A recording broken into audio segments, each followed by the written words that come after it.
Bismillah ve salatu ve selamu ala Resulillah ve ala alihi ve sahbihi ve men vala.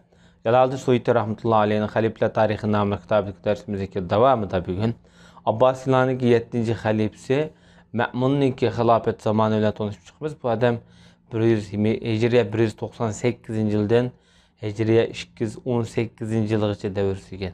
Taxta 20 yıl bu adamdaki davr sürgen vaqti uzun. Bu hem de Harun Reşid'ninki yani bir balası boludu. İsmi Abdullah, kunyasi Abul Abbas ibn Reşid 170 yıl tug'ilgan.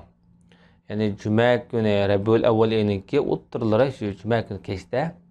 Mana bu kechning o'zida Hadi o'lgan kechidir. Hadi o'lgan, dadasi Reşid xalifa bo'lgan kecha. Onasi Ummu Valad, yani Didek ismi Marajil.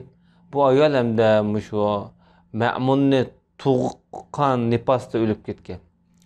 Küçük vaqtida ilim o'qigan. Endi shunglashqa buniki inisi Amin onasini aybligan bo'lishi mumkin. She'rda sen bir dedekdan bolasi degandek.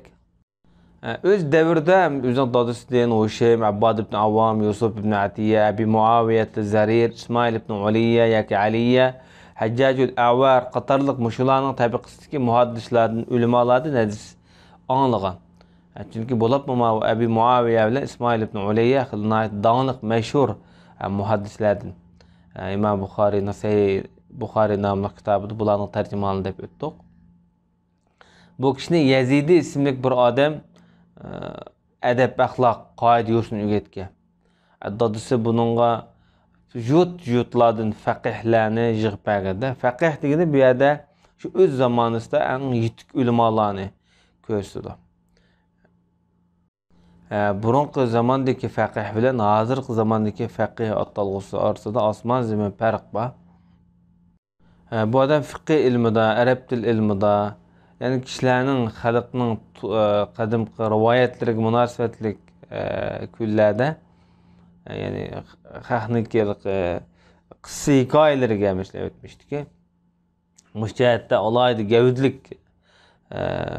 ko'zi ko'ringan bu odam. Lekin çoğu o'g'a vaqtida falsafa, burunqilarniki ilmlariga ko'ngil bilib, mush ilmda, mush falsafa ilmida bekrak ustulab ketgan. Mana mushu avval bu odamni keyin Qur'onni maxluq deb qaraydigan qarashga yoqlab ilib borgan. Endi Ma'mundan yana bir qism kishilar hadis rivoyat qilganda, mesela balası Fazil, Yahya ibn Aksam, Cafer ibn Abi Osman el-Tayalisi, Emir Abdullah ibn Tahir, Ahmed ibn Haris el-Şii, Di'bel el-Khuzai ve onun da başkalar. Ondaqda Ma'munninki xili şu hadis ilmidan mı xili nasibis bor deyishki bo'ldi. O Abbasilar cemaatida nayt keskin, irodalik, kang qusoq, ilimlik, fikri o'tkir, hamda bek zirak, hayvatlik, shijoatman, onun ustiga bunda bek sifat, kang qusoq masalan mushta sanlatganda, uniki yaxshi go'zal qilmishlari nayt uzun, nayt ko'p. Lekin bu Qur'on maxluq degan so'zni ko'tarib chiqib, xalqni kishilarni mushning bilan azmigan bo'lsa, sinamagan bo'lsa, nurg'un buniki güzel işleri batı. Bunun bütün güzel işlerine hem de Kur'an mahluk degan itiqad ki bu qarışı besip ketganda. Çünkü Abbasilar cemaatidan buningdek bir olim bir kishi xalifa bo'lib boqmagan. O'zi natiq so'zman edi deydi. Shunlashqa o'zi deydigan gapi davomli Muaviya Amr ibn As bilan kuchli edi. Demek çoğun şu an. Abdülmelik Haccac bilen, men özüm bilen küçükte, bana bu özge işenç bilen devatıdı bu adam. Ondaqda bu yetki mesela Amr, Haccac degen gepler, Muaviye raziyallahu anhu Ömür ibn As'ninki fikri bilen, dana fikri bilen devletini tutup duralgan. Abdülmelik Haccac'ның keskin kılıcı bilen, zireklik bilen devletini tutup duralgan. Abdülmelik Umayyalar cemaatida ikinci muassis devletni qurg'uchi sanaldi. Çünkü Hajjajning tuhfasi nihoyat zo'r bunada. Ma'munning davrida o'zi devletni qoidadan tikligan odamda bu. Şunlaşqa Bani Abbas'ni, yani Abbasiylar cemiyetindeki halifelerini Fatiha, Vasita, Hatime deb ataydı. Bunlar degene Fatiha degene mesela başlangıçı, Vasita o'ttirdiki, Hatime tügencisi degan bo'ldi. Saffah bu devletninki qurg'uvchisi, yani başlanış noktası. Vasita o'ttiri deydi. Yani devletni kuchaytgan odam ma'munda. Hatimisi Mu'tazid. Mu'taziddan keyingi xalifalar ojiz. Shunashqina degan bo'lishi mumkin. Ba'zi rivoyatlarda ba'zi Ramzonlarda bu odam 33 xatm qilgan ekan. Yani Qur'onni 33 xatm xatmi tugan deydi-da, tugatgan demoqchi-da. Bu mo'minlikka bak cho'ng ortiqchilik bo'ladi. Biz yilda 5 xatm tugtanmayotgan hozirgi zamonda bu bir Ramazonda 33 xatm tugtibdi. Ama lekin bu sel Şia peresti deydi. Çünkü şu Şia tuyg'usi bunun. Inisi Mu'taminni veli ahlikdan elib tashirishga majburlagan. Veli ahlikni Ali Rizoga topshirgan. Buni keyin bayon qilamiz. Ali Rizo bo'lsa, Ali roziyallohu anhuniki jamoatidan bo'lgan bir kishi. Bu nurg'un ixtiloflar sabab bo'lgan Abbasiylar jamoatida. Abu Mu'shar al-Munajjim degan odam bunday deydi. Ma'mun lekin adolatga buyuradigan faqihun nafs edi deydi. Faqihun nafs degan o'ziniki qon tomiri bilan fiqhni biladigan. Bu yerdagi fiqh ma'lumot xarakterlik bilish emas, rivoyat xarakterlik bilan bilish emas. Bu yerdagi bilish ma'lum bir fiqh masalaga duch kelgan vaqtda bu odamniki vujudi, qalbi, ruhi ash masalaga haq tarafini topa oladigan bir iqtidor, ilhom bo'lsa, buni faqihun nafs deb ataymiz. Fiqhni o'qiydiganlar ko'p bo'lishi mumkin, ammo fiqhni haqiqiy tushunib, shuni real turmushga tatbiqlay oladigan odamlar oz bo'lishi mumkin. Ya'ni to'g'rini yaxshi sifatlab bera oladigan odamlar oz bo'lishi mumkin. Lekin bu shu davrdagi faqihun nafs eng katta ulamolardan sanalgan. Rashidniki bunday bir so'zi bor. Dadisi Rashidniki gapi. Men endi Abdullohni bilaman dedi. Yani Abdullah'ni bilmə dedi. Bunun da Mansur'un keskinligi, Mahdi'nin ibadet koyluğu, Hadi'nin izzet, gurur var dedi. Ma oğul Abdullah da atkan. Eğer xalısam, ben hem de onu 4-cisini mi deyittim? Demekçi oğlum, menin nimem var demekçi de. Harun Reis, mendeki artıkçılık var demekçi de. Lakin bunu kemterlik, haya yüzüden demekti. Ben de Muhammed'ni aldık eminni bunun Abdullah'dan burun veliyahti qilib qo'ydim. Ameliyatda onu bilme o havaya hevesga erişidi. Ko'rdik ku onun hayatını. Hatta o mal dünyani israf qiladi. Bu o'ziniki turli ko'z qarashlari, maslahatlariga ayollarni, dedeklarni qatnashtiradi. Ummu Ja'far bo'lmagan bo'lsa, Bani Hashimning uninga bo'lgan mayillik bo'lmagan bo'lsa, men uni cho'qim shu burun valiahd qilib belgilaydi deb shunaq degan. Undaqda dadisining bahasi hali kuchli bu jihatda. Endi Ma'mun o'zing inisini o'ltirgan ekan. Bo'lmas kichik Amin. Amin kichik, Ma'mun cho'ng.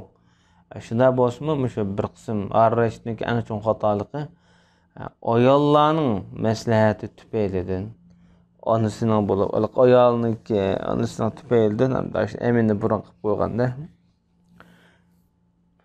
Ma'mun inisini o'ltirgandan keyin bu mustaqil xalifa bo'ldi bu yerda. Bu 198-yil bo'lgan voqea. O shu vaqtda Xuroson dedi. Abu Ja'far degan nom bilan kunya bilan kinoya qildi o'ziga. Imom Suvdi deydi, bu Abbasiylar jamiyati Abu Ja'far kunyasi bilan otilishni bular yaxshi ko'radi ekan. Chunki bu Abbasiylarning ikkinchi xalifasi Mansurning kunyasi. Chunki Mansurni bular o'zining qalbida bak hurmat qiladi. Ham bu uzun hokimiyat sürgan odam bo'lg'achqa, shundan bir xil umidvorlik his qiladi-da. Mesela Mansur, Rashidlarga o'xshash. Endi yana bir veliahdi va mu'tamin. Bu 3 veliahd emas, ma'lum rais belgilab qo'ygan. Yana bir mu'tamin bor. Buni ilib tashitib Ali Rizoni veliahdi qilib qo'ydi. Bu vaqtdagi talash tortishlarida. Bu ma'noda o'zining ayolqi inisining o'tkazgan xatolikni o'tkazyapti-da. O'zi veliahdlikdan ilib tashib etsa, dadamniki va'dasini buzdi deb burush qilib inisini o'ttiryapti.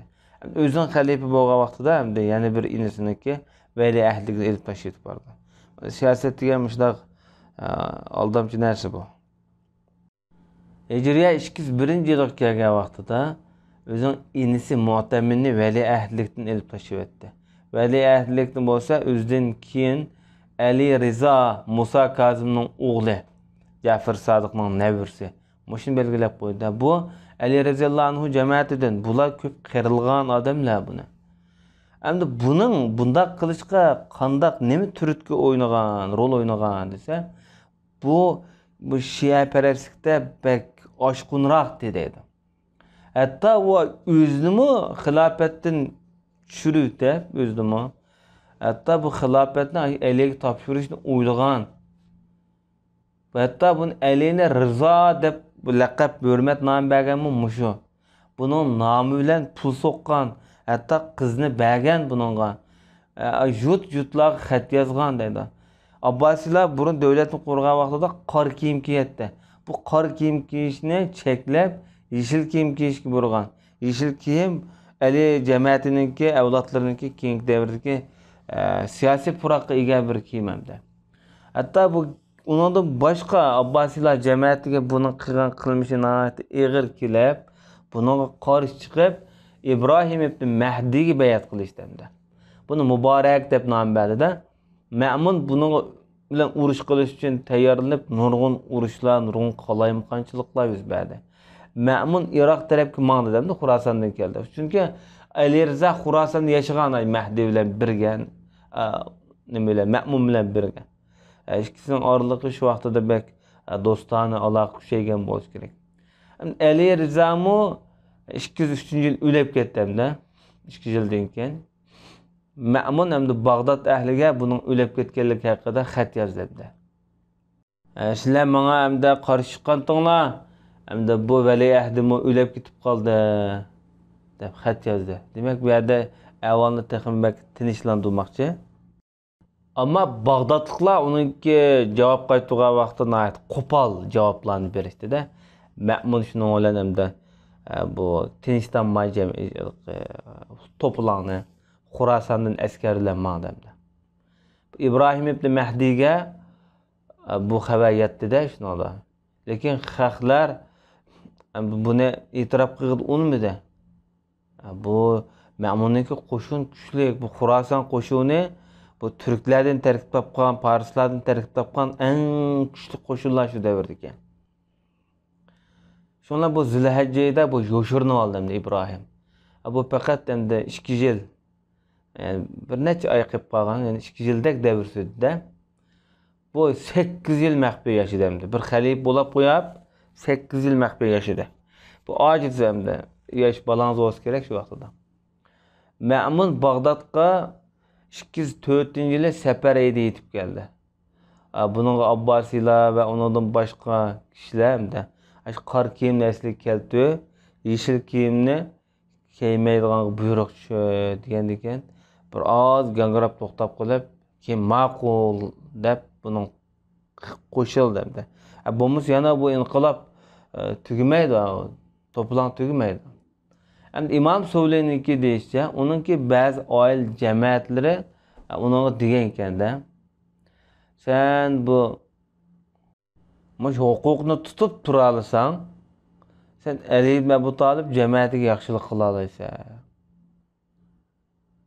Huquq yo'q bo'lsa tas degandan keyin bu mundoq debdi. Men qilganimni qildim.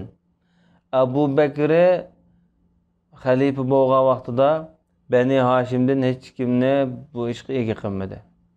Umar ham shundoq, Osmon ham shundoq.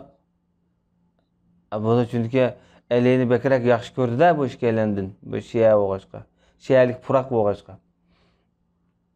Lekin Ali xalifa bo'lgan vaqtda Ali ibn Abu Talib radhiyallohu anhu Abdullah ibn Abbosni Basrga, Ubaydullohni Yamanga, Ma'badni Makkaga, Qusamni Bahraynga vali qildi, amir vali qildi. Ularning ichida Hashim jamoatidan qanday odam bo'lsa, bularga huquq berdi. Mana bu bizning bo'ynimizdagi burchimizdir. Men shuni qilgan qilqim ularning bolalarini hurmatlashdi. Bizningki cho'ng dadamizning bolalariga, tog'alarimizga, cho'ng dadalarimizga huquq bergan Hazrat Ali. Men uning bolalariga bersam nima bo'libdi? Men o'zimning qarzimni ado qildim, burchimni ado qildim deb o'zining bu siyosatini mushu jihatdan oqlagan. Va sallallohu ala nabiyyina Muhammad va ala alihi va sahbihi ajma'in.